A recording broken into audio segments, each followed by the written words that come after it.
Good afternoon. We are Group 27. Group 27 members are as follows: Tumelo, Motheo, Bokamoso, Mpoentle, and Larona, and Tato. Tumelo, Motheo and Tumelo are going to be addressing question 1 based on implications that are likely to arise when transitioning from a highly unionized workforce to a learning organization. Bokamoso and Mpoentle are addressing the best methods of laying off employees, while Larona and Tato are addressing the company policies related to security and employee privacy. Implications that are likely to arise when transitioning from a highly unionized workforce to a learning organization may include corporate culture, industrial relations, and remuneration and benefits. Under industrial relations, a highly unionized workforce transitioning to a learning organization could impact the company's relationship with its union. Employee participation being part of a way in which a company's relationship may be impacted with its union is that unions may welcome increased employee participation and involvement in decision making. However, the challenge may be balancing this participation with the existing traditional negotiation processes, ensuring that unions feel their interests equally represented. Skills development helps with emphasizing continuous learning that might align with the union's goal of ensuring employees' professional growth and development. Last but not least could be conflict resolution. A company may become more adaptive and innovative. Conflicts arising between the company's new practices and the traditional union demands. Open communication and negotiation skills may be essential to address these conflicts and finding a mutual beneficial solution. Hello everyone, my name is Motheo Kumalo and I'll be taking over from where Tumelo left off in the change of the company to a more learning environment. I'll be explaining on corporate culture and remuneration and benefits. Under corporate culture, transitioning to a learning organization would require a significant shift in the corporate culture. In a bureaucratic and authoritarian culture, decisions are often top-down and there might be limited space for employee input and innovation. To foster a learning culture, the following implications might arise. The implication of open communication. In a learning organization, it encourages open and transparent communication at all levels. This means management needs to be more receptive to feedback and ideas from employees, which could challenge the traditional top-down communication style. The Red Cross is a company that incorporates an open culture of communication. This company culture is great because it prompts team members to support one another. The focus of the Red Cross is to help people who may need a helping hand. It is important to ensure that communication is a two-way between leadership and employees at your organization. The next impact is on collaboration. A learning organization thrives on collaboration and knowledge-based sharing.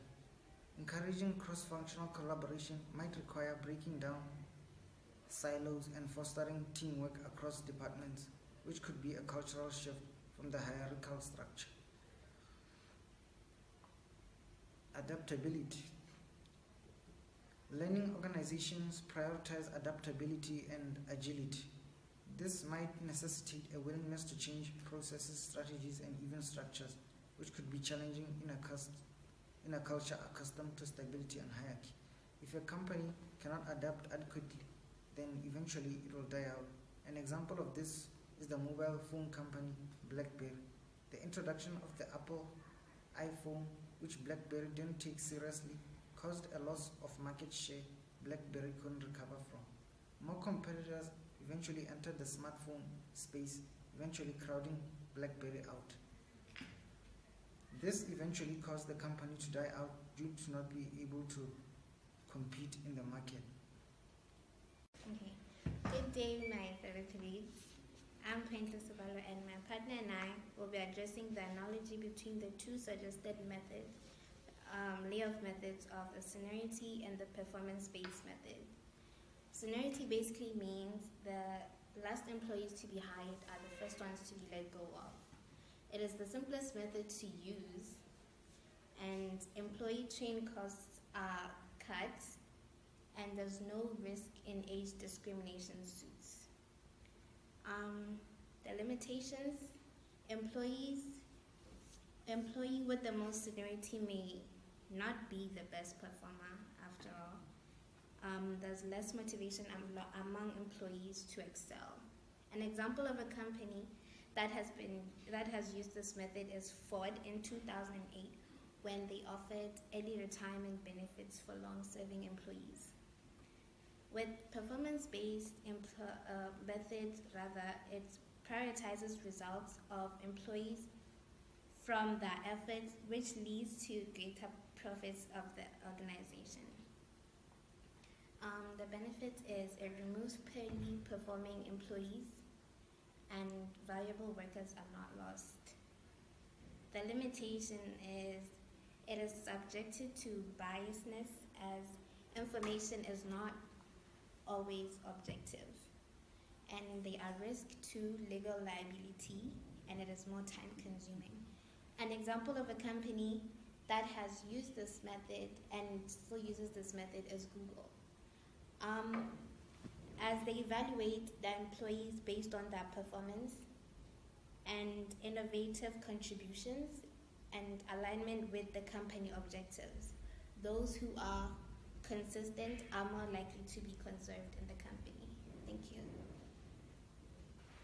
My name is Bukamso. I'll continue from my partner Pointle on which method best to use to lay off employees. We thought best we combine both methods because that way we can have more benefits. Benefits like best performing employees are retained and the least performing ones are cut off from the company. Also, the costs are cut from training new employees, like using the seniority method. Moreover, the legal risks are minimized, like age discrimination suits. We also have that workers will be motivated to perform to their level best, and all areas of company are accounted for. And not much time and energy is consumed, as we'll be using both methods, as if not compared to using merit method alone. Next, I'll be giving to Tato, doing on company policies. Thank you. Greetings. My name is Tato Marana, and today I'll be discussing major points to cover when developing company policies in relation to human resource information management systems, also known as HRIMS. When developing an efficient system, it is crucial to establish a strong foundation for security and employee privacy. This involves various key points. Firstly, implementing access control and authentication measures, including defining roles and responsibilities, using strong authentication techniques like multi-factor authentication, and detailing access privilege procedures to ensure only authorized individuals can access sensitive data. For data collection and minimization, list the types of data collected, the purpose of data collection, and ensure sensitive data handling while minimizing unnecessary data collection. Data storage and encryption should involve specifying data storage practices and encryption mechanisms to protect employee data, whether on corporate servers or in the cloud. Then obtain employee consent and communication through clear processes for data collection, consent, and privacy communication, ensuring employees are aware of their privacy rights. Lastly, manage data usage purposes and defining retention periods while ensuring compliance with data protection regulations.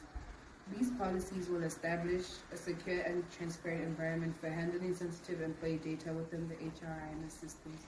Thank you for listening. Good afternoon, ma'am, and my fellow classmates.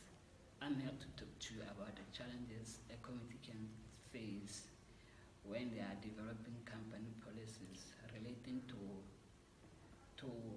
the security and the employee privacy. Here, the security is Human Resource Information Management Security. This system. Now, the challenges we have the balancing of productivity and the employee privacy.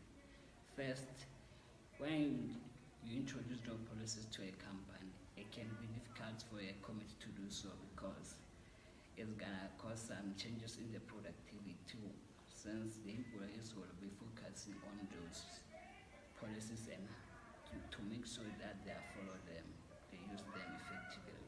So this can be a problem for the committee because some security measures protected by these policies might slow down certain processes within the company. Alright.